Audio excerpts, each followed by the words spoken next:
So with all this evidence so far, of the Alex Hogg map with the letter D on it, and then in the 1960s, they put a D-shaped street on there. So it's like Brookside Close, and then there's that little brook going down the side of the mount, the Hilltop Mound at Warrior's Tomb, like a little brook.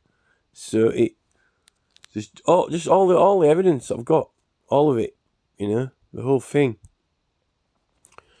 Now, it's really, really significant and relevant. The whole William Hill betting, the whole William Hill betting franchise. When was it formed? Is it 15, 16, 1700s or more modern? Because, William Windsor,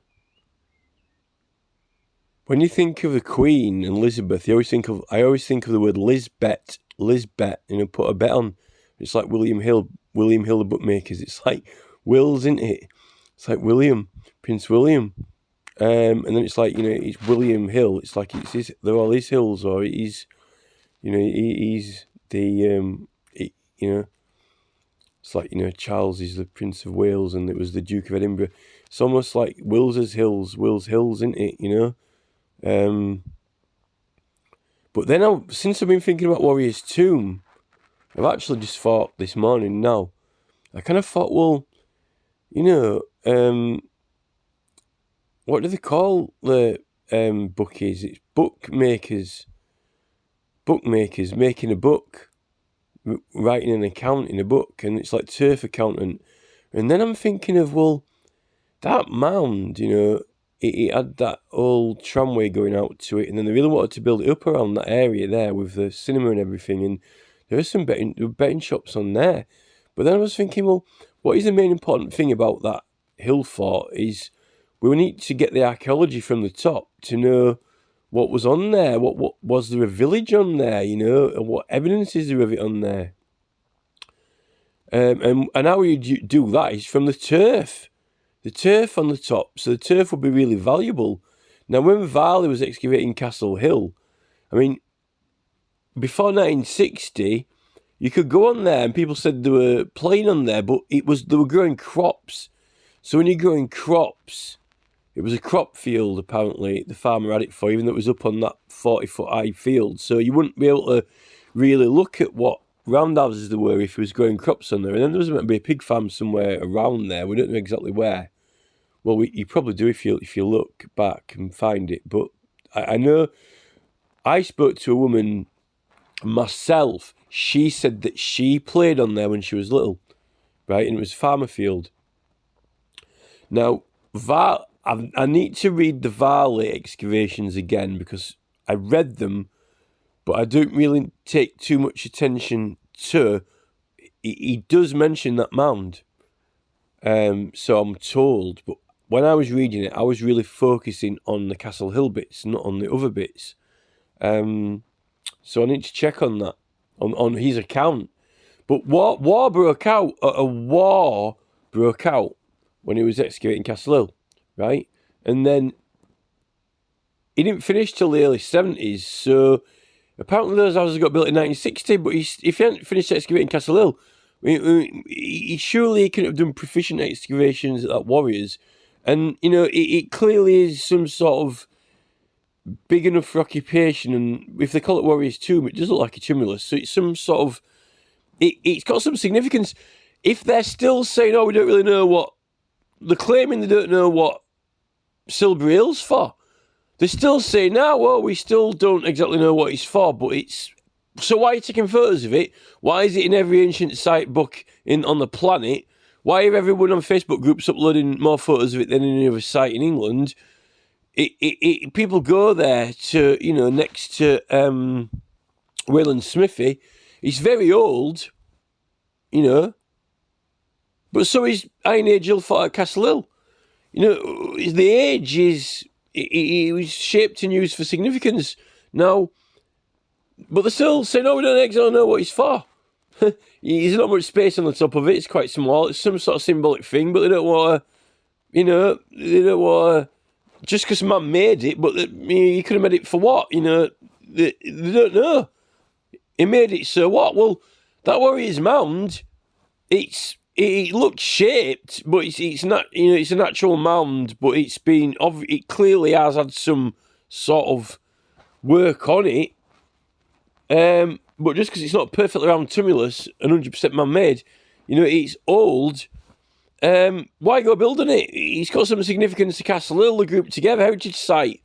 Very significant when there's more than one together, like Sisbury Hill and Battlesbury. So, I mean, the soil on the top, we need to investigate it archaeologically.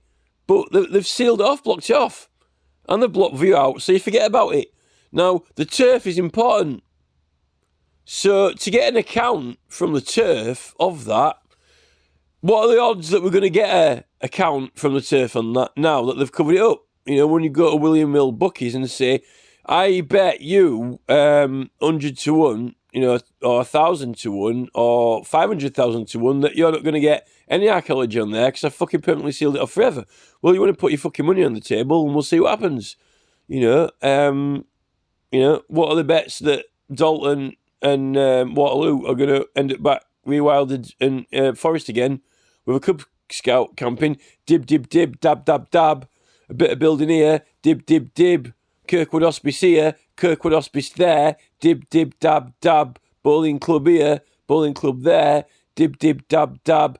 A new housing estate there. Dib, dib, dab, dab. Bit of housing there. Meltham Cop. Couple of farmhouses there. Dib, dib, dab, dab. Oh, look, it's Ben Marsden Stevens. Dib, dib, dib.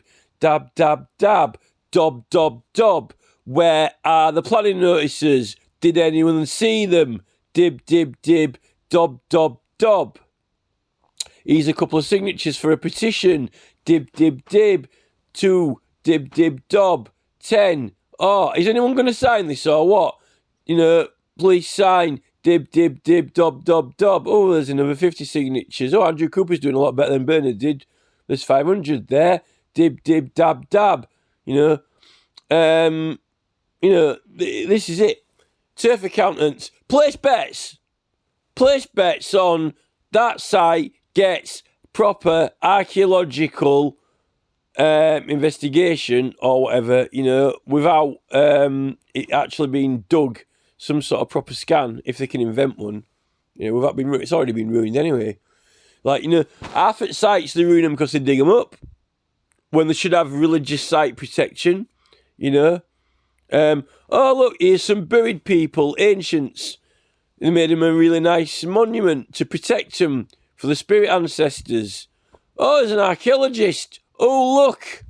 Like my brain's going to watch the brain cells tick into action now, right? Watch this. Are you listening? Right? Oh, look. It's Professor Alice. Hello, Professor Alice. What are you doing today?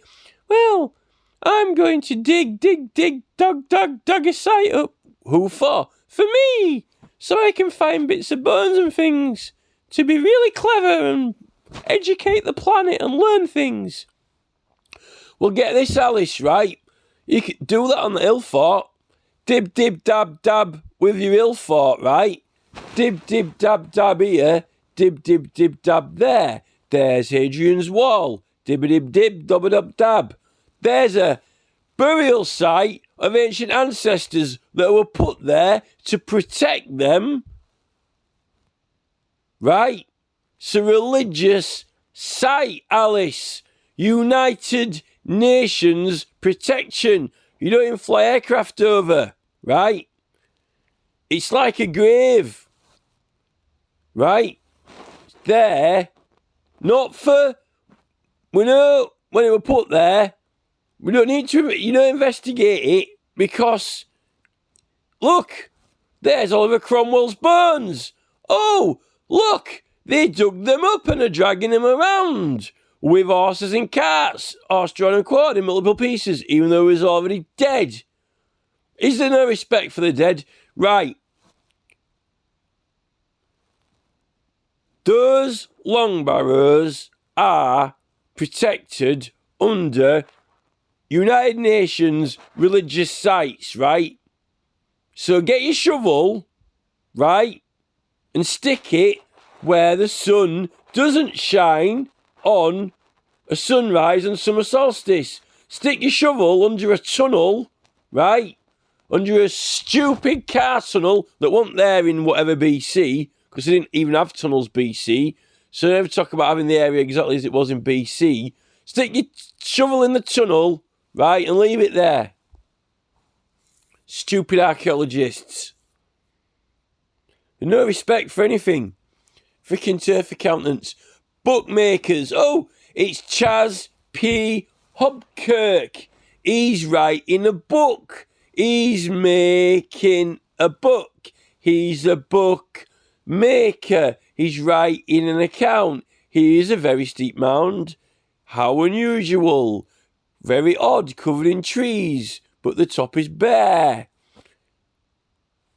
The locals refer to it as the Warrior's Tomb. I'm making an account.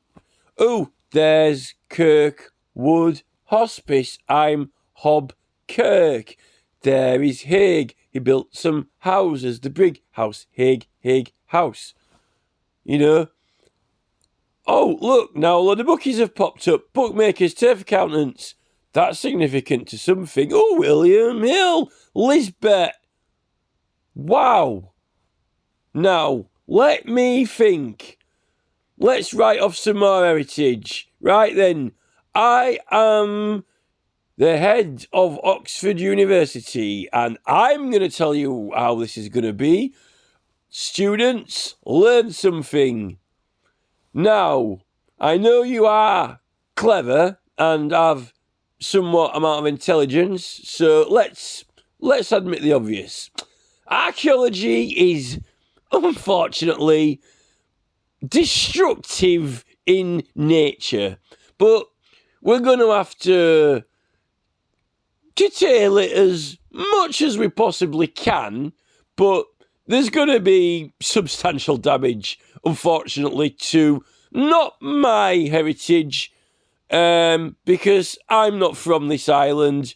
We invaded in 1066, but the conquered forces' heritage, for us to properly ascertain the facts and truth of the matter, we're going to have to get digging. And, you know, I've seen a fair few arrowheads in my time, and a fair few bones, and a couple of bits of horse hoof, and a couple of pork chops that Mike Packerpeace likes to dig up. And, you know, it's not enough. Not enough arrowheads. It's clearly obvious now at this stage, from those accents we have found, but it's clearly obvious that it's not enough. It's not enough now, and I need to dig into those conquered barrows and those conquered ancestors, not my ancestors, the other people's conquered ancestors' private burial sites that are protected under the United Nations religious protection, and we need to dig them up a bit, you know, just the old Cromwell routine, you know, dig up the bones, drag them around a bit, and stick them in a couple of museums.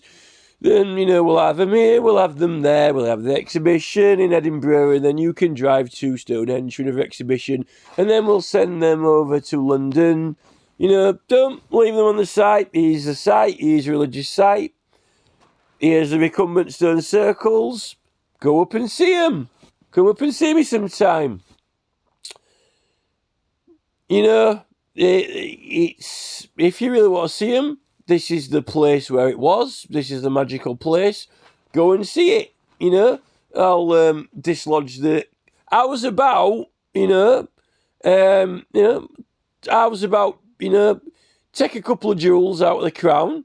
There's the crown jewels there. Yeah, take a couple of them jewels out. Has anybody got a crowbar? I haven't ascertained how this was fastened on properly.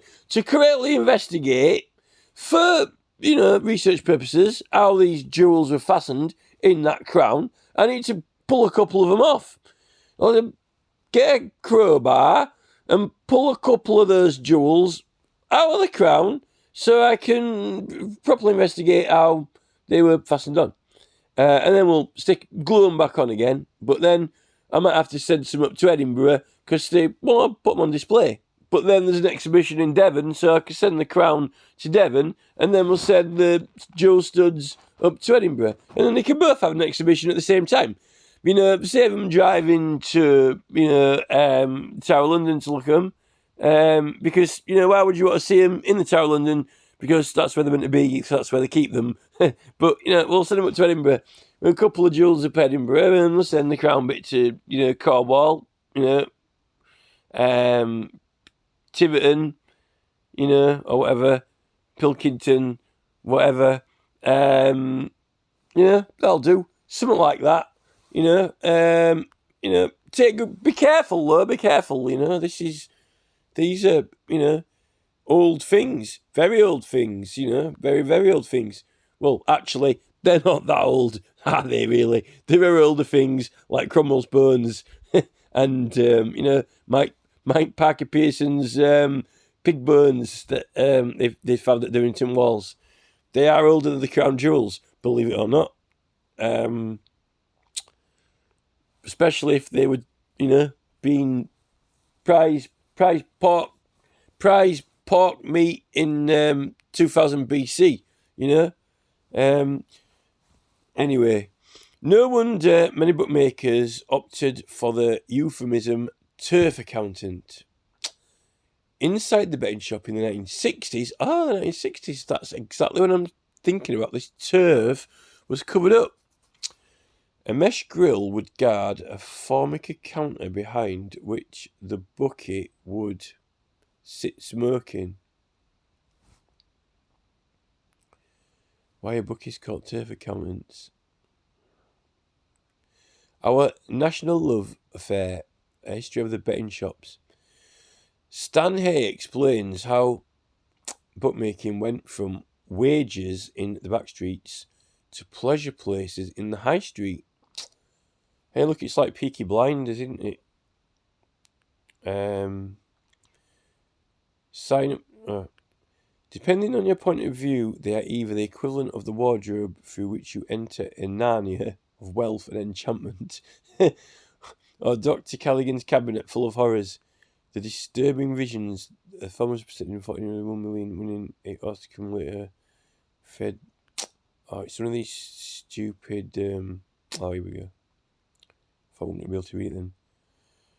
It was the biggest betting shop payout in history. The Lavitt embodied in point of Graham Calvert, who lost a high court action to recoup $2 million of losses, including claiming if his bookies had failed to enact his self-exclusion request to stop him betting. The betting shop is new, of course, but its supporters and detractors are equally fierce in their praise or condemnation to the ground. He's playing gambling estimated some betting shops. Polarised pro-anti-camp supporters will appoint arms entertainment shops to provide people. Yeah, just get to the point. Where did it originate from?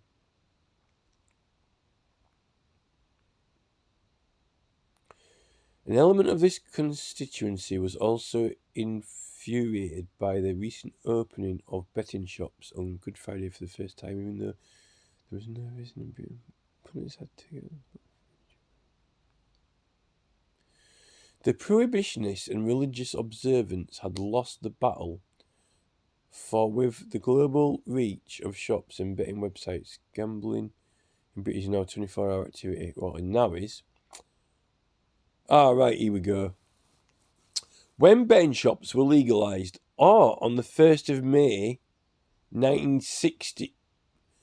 When betting shops were legalised on the 1st of May, 1961... Something happened on the 1st of May 1961 with betting shops legalised. That guy was telling me that George Haigh the builder, that's when he reckons, he estimates that it was 1960 when those houses went up at the top of Warrior's Tomb. I've got a name now, I think it's Haigh. And I think he's involved in that Kirkwood Hospice, Kirkwood. Now it turns out, turf accountants will... betting shops, bookmakers like Obkirk, something to do with the 1st of May 1961. So that's around the time of when he's saying it were built. And they won't tell me when. I contacted Kirklees Council, Freedom of Information, refused to give me the information or pursue to get it.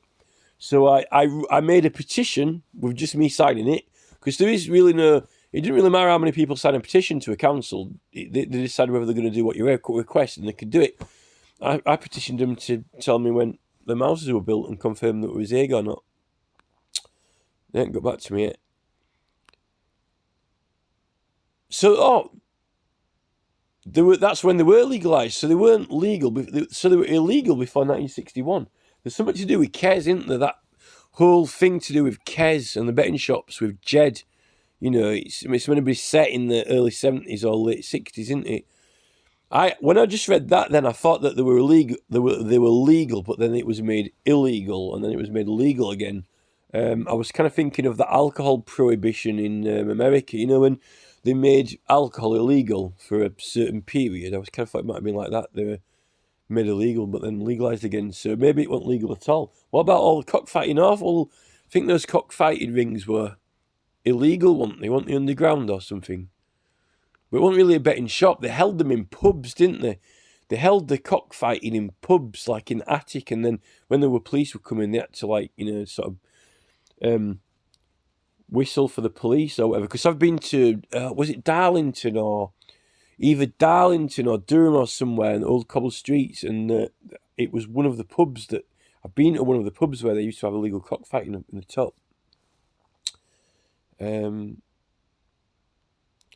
Nearly 50 years on, there are scarcely fewer in operation, and nearly every high street in the country seems to have at least one.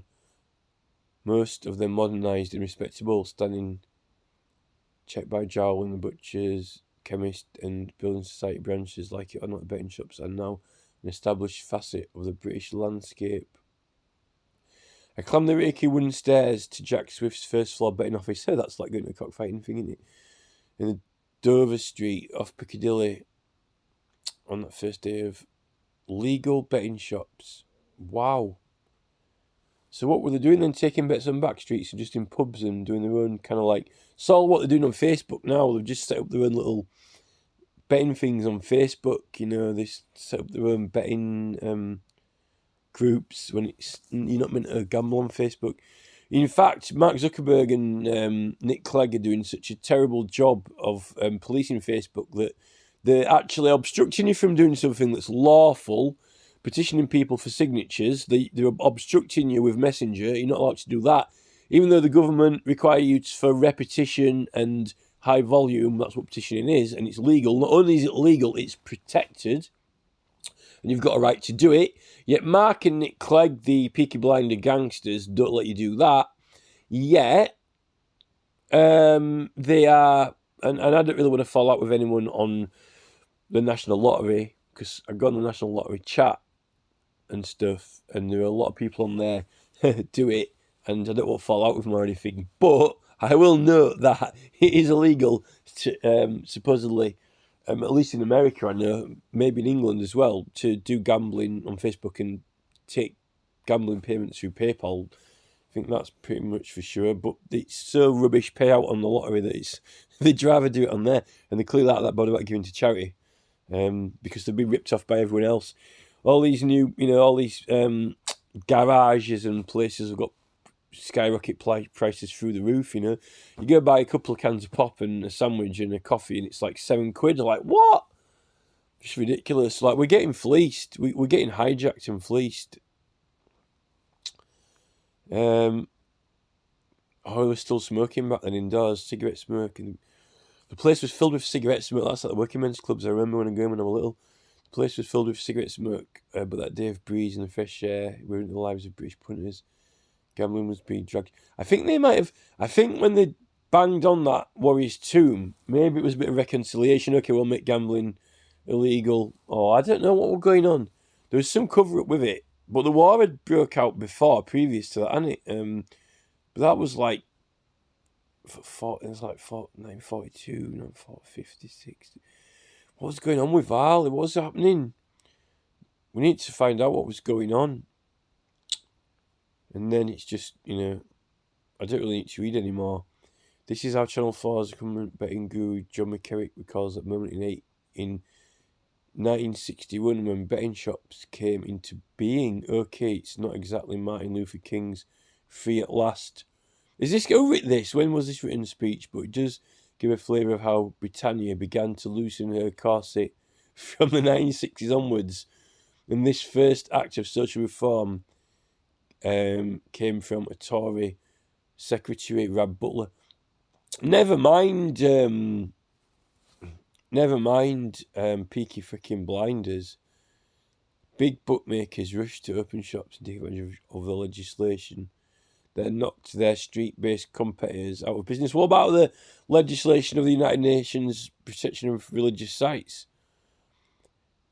Established by the 1960s Betting and Gambling Act, but a lot of them found a capital requirement stuff. So it was before they actually created that Criminal Damage Act in 1971. So if it is an ancient heritage site, and it was damaged before 1971, then it actually can be eligible for criminal damage to a heritage site because it was done before 1971.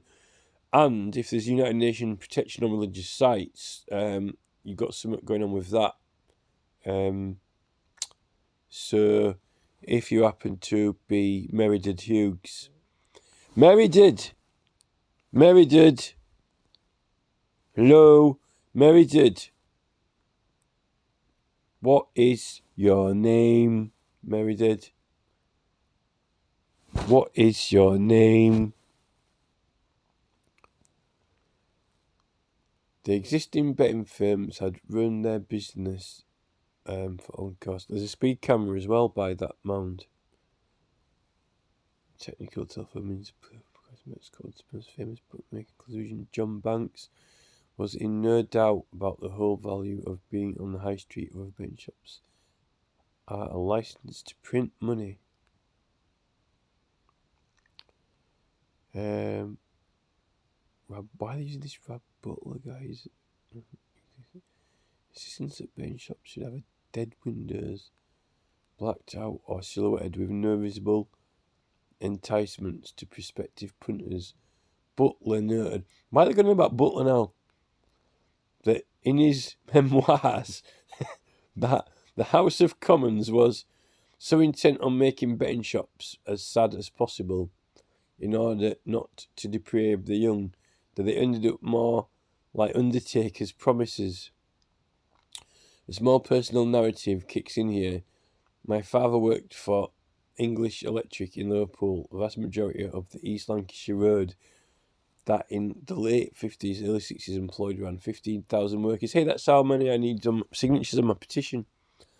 One summer night when I was about 8, he took me for a ride in his Ford Popular from our house in Dovecote to an Art Deco pub called the Bow and Arrow in the sedate suburb of West Derby. Who's written this? He left me in the car for a moment as he went inside carrying a small bag.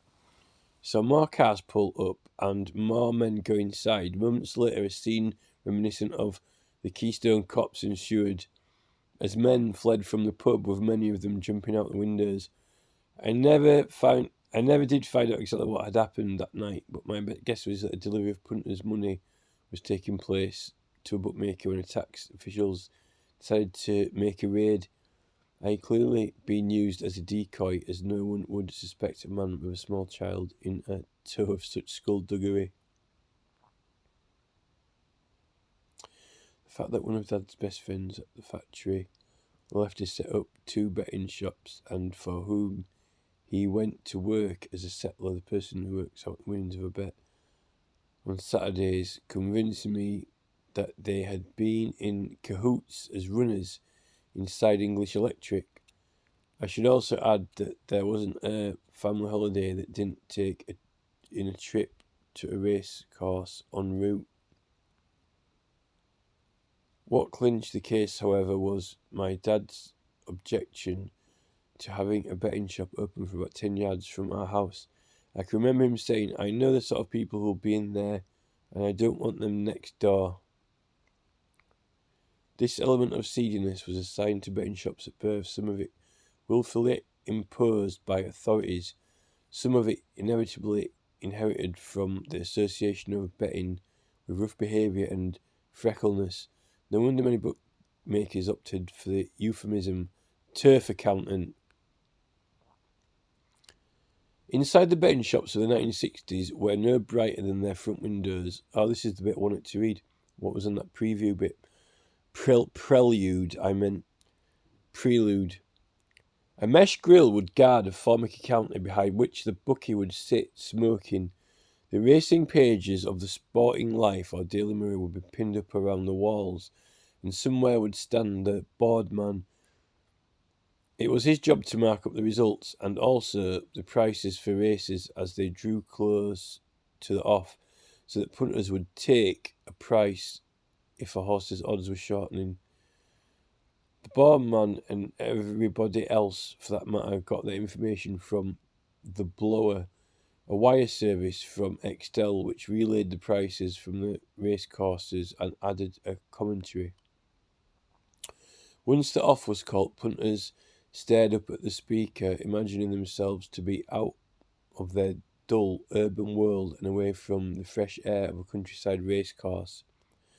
The commentaries from the blower were nothing like the frenzied, breathless accounts we get in betting shops today, when, ironically, we can now see what is taking place, but rather bland. Staccato bursts of information without a hint of drama or emotion. Perhaps that was another secret directive from government. Don't get the punters excited. It wasn't until 1986 that further gambling legislation allowed betting shops to be improved.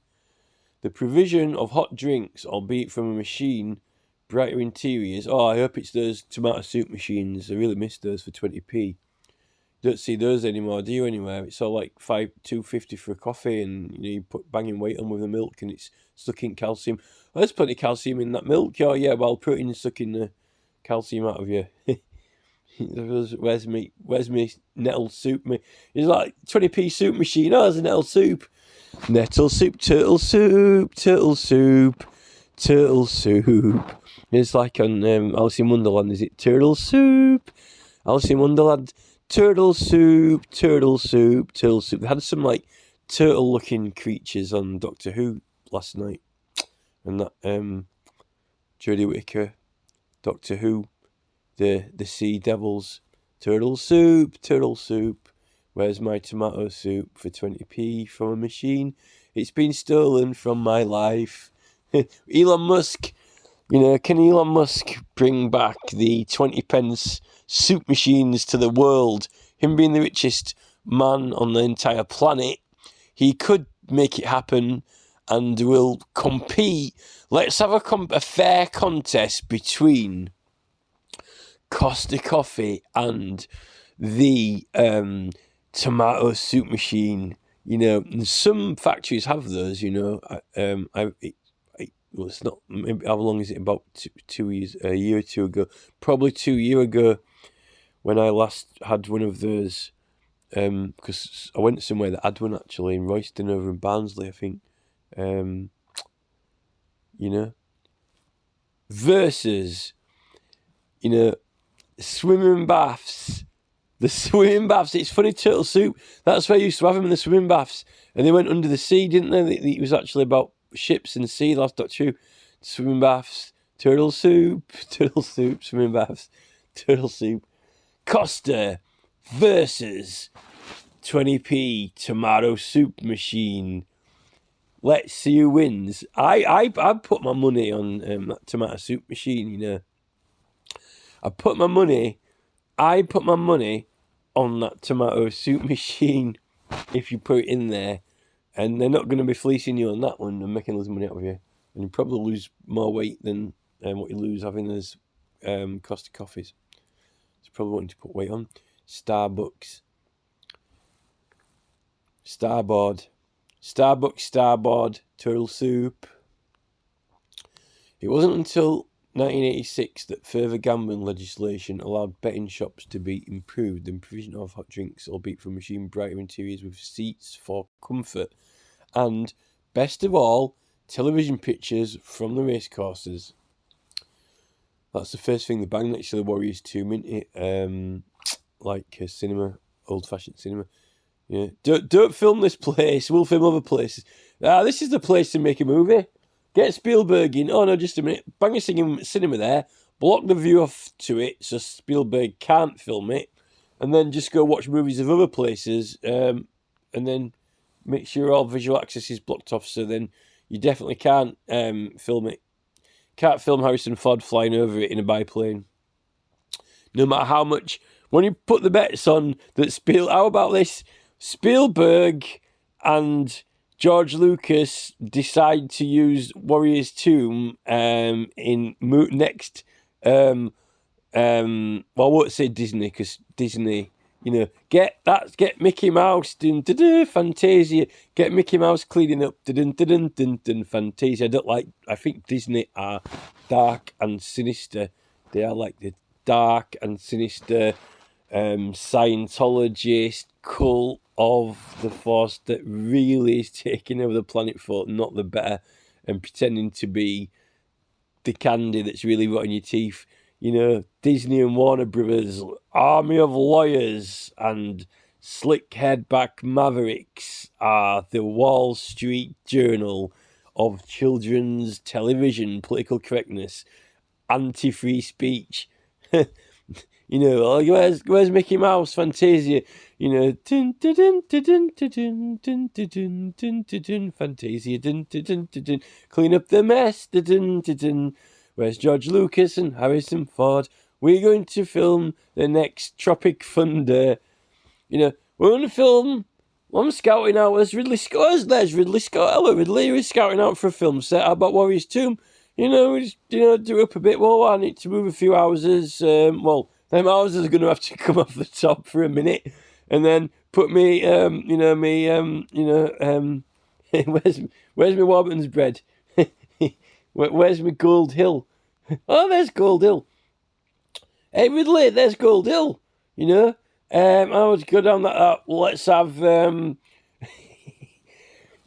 kid on a bike going down an hill, Gold Hill, with the bread, with the bike, with the flat cap, with all the houses moved temporarily out of the way, and all the tarmac ripped up, and then get Tropic Thunder in to put the greenery down, and then, get the safety tape around so all the locals can't get too close, and then Harrison Ford is actually in his own plane, flying over. Oh, it's Kirkwood Hospice. Kirkwood Hospice. He was like in a circle roundward by that bit where it kind of scoops around why Fort Tech is, but maybe he could put probably cost a bit too much to do, get rid of Fort Tech for that scene, but he could put like a big canvas there that made it look like, like the rest of the area was countryside. Oh, it is still countryside, the rest of the area, except that bit where they're going to move, enlarge King James School, the only bit that's left. And then, and then they can put it all back again after. Can put it back. On the matter, need to lift the Imperial Chemical Industries up as well, That suit Extinction Rebellion, because they've currently got their... Extinction Rebellion have currently got their Facebook page. The banner, the header, is like a protest outside Syngenta Chemicals, previously Zeneca, previously ICI, clearly in opposition against Chemical Factory. So, to get access to the river as well, obviously then when the plane comes to land in the Tropic Thunder, then Harrison gets out and he needs to walk to the river, but currently he can't access it because of the concrete bridge, and get all that ripped up. It's like you ought to show you, and then afterwards then can just put it all back down again.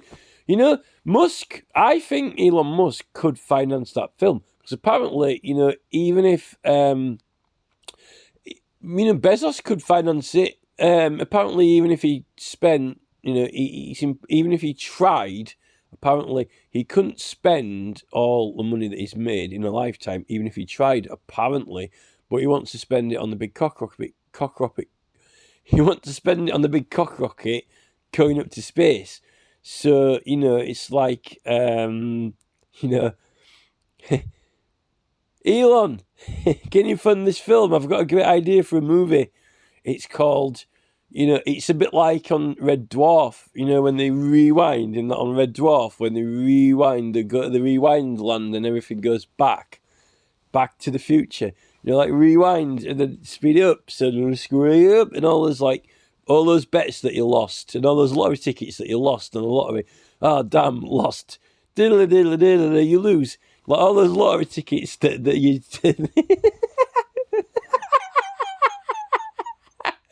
Everyone's taking the lottery tickets back and they get paid back out. They get their money given back and everyone's going back and taking the scratch cards back and all the scratch card fronts coming back on it again, and then they get paid back out. Oh, £5. Wow, I won a £5. Yeah, but it cost a £5. Yay, win then, result. Wow, I keep winning £5 on every card. I'm winning a £5 on every card now that I bought, and then £3. Everyone's a winner now. Going back in time to all the lottery scratch cards that I bought. Winner. I'm winning every time. Every time. I'm winning every card. Here's your money back, sir. Going to rewind. Now I'm going to the bookies, and every bet that I lost, every bet that give him, he's giving you your money back for every bet that you put on that you didn't win.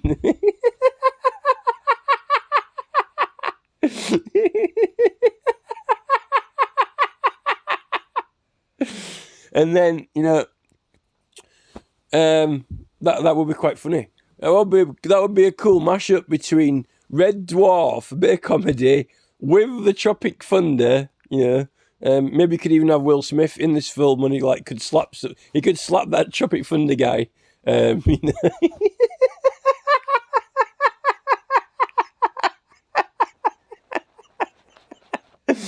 With Harrison Ford flying over. You might as well have Aliens and the Predator in there as well. This kind of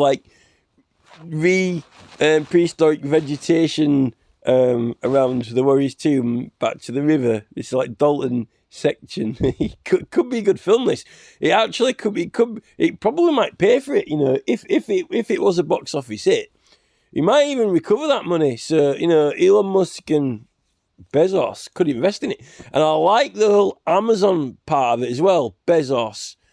Jeff Bezos, Amazon, Tropic Thunder, Indiana Jones, Red Dwarf, massive 40-meter mound, Red Dwarf, with the comedy, with the Tropic Thunder, with the turf accountants that can't access his turf to get a proper account, with the Hopkirk bookmakers. He might as well have Haig in there as well, with Varley, with a war. Well, we've got a war now. We don't need another war.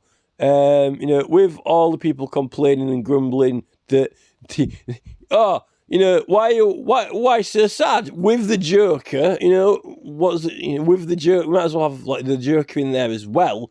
What does the Joker say? Why so sad? Why so sad?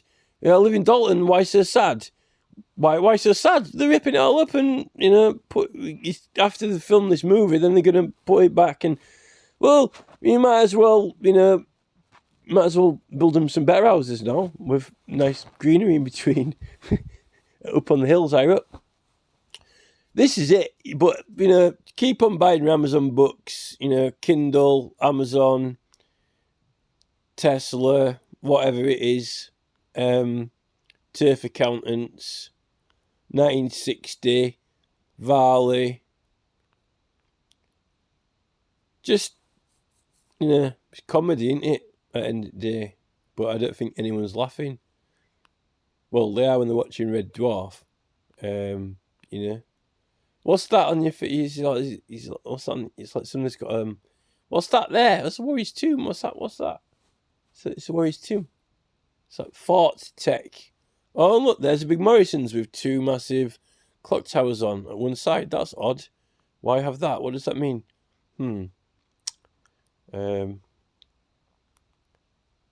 So, yeah, I think that's it.